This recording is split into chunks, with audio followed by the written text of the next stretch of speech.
Right now కరీంనగర్లో BRS working president KTR మాట్లాడుతున్నారు. లైవ్లో చూద్దాం. కరీంనగర్ పట్టణంలో ప్రజలకి తాగునీరు దిక్కులేదు.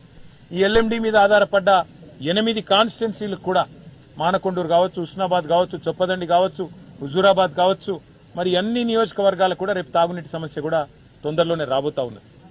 ముఖ్యమంత్రి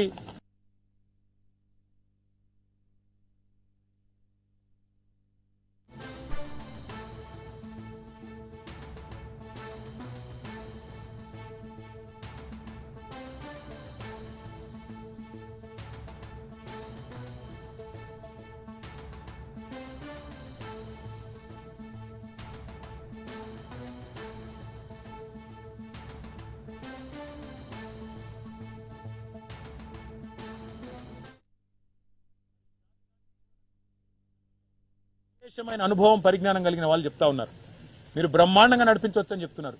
మీరు అడగొచ్చు ఎట్లా నడిపించవచ్చు అని. సింపుల్ గా మేడిగడ్డ బ్యారేజ్ గేట్లతో సంబంధం లేకుండా, మేడిగడ్డ బ్యారేజ్ తోని సంబంధమే లేకుండా పైన 18 కిలోమీటర్ల పైన ఉన్న కన్నెపల్లి పంప్ హౌస్ ఏదైతుందో అక్కడ గోదావరి ఇవాళ 1,00,000 క్యూసెక్కులు పోతున్నది.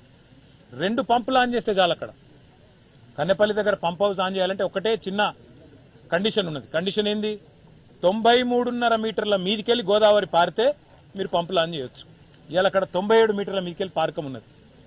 మరి 3.5 మీటర్ల పైనకెళ్లి గోదావరి ప్రవహిస్తుంటే అక్కడ బ్రహ్మాండంగా కన్నెపల్లి దగ్గర మేము పోయి చూసినాం, 1,00,000 క్యూసెక్కులు నీళ్లు పోతున్నాయి. అంటే రోజుకు 9 టీఎంసీల నీళ్లు మంచిగా బ్రహ్మాండంగా లోవర్ మానేరు డ్యామ్ నింపైన నీళ్లున్నాయి అక్కడ.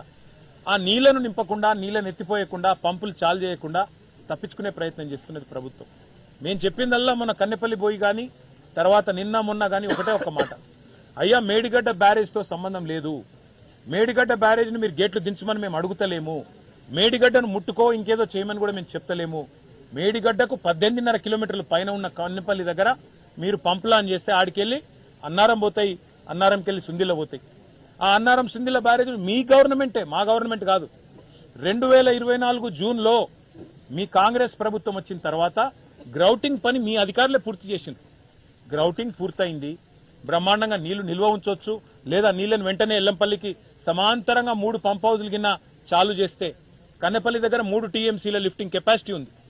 కన్నెపల్లి, అన్నారం, సుందిల్ల 3 చోట్ల పంపులు ఒకటేసారి ఆన్ చేస్తే ఎల్లంపల్లికి సీదా నీళ్లు తేవచ్చు. ఎల్లంపల్లికి వెళ్ళి మిడ్ మానేరు, ఇక మిడ్ మానేరుకి వెళ్ళి ఇది జంక్షన్ మిడ్ మానేరు అనేది, ఆడికెళ్ళి కిందికి కావాలంటే లోవర్ మానేరు తీసుకురావచ్చు, పైకి కావాలంటే మల్లన్న సాగర్ కు, రంగనాయక సాగర్ కు పైకి తీసుకుపోవచ్చు. మొత్తం ఏరియా ఇవాళ కరువు పరిస్థితులు ఉన్నా ఈ మొత్తం ప్రాంతంలో రైతులకు సాయం చేయొచ్చు. ఇది వాస్తవం. రెండవది, నిన్న మొన్న హరీష్ రావు గారు వివరంగా చెప్పారు. ఏమన్నారు?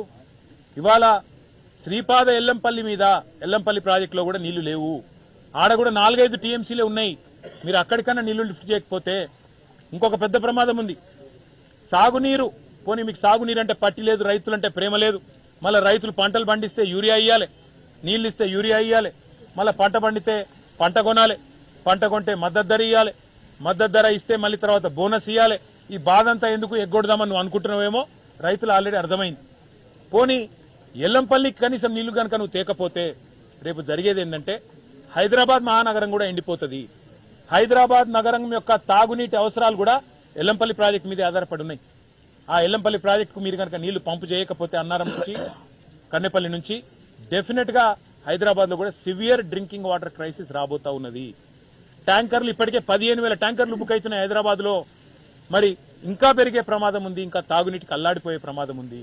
దీంతో పాటు కరెంటు సమస్య కూడా వచ్చే ప్రమాదం ఉంది.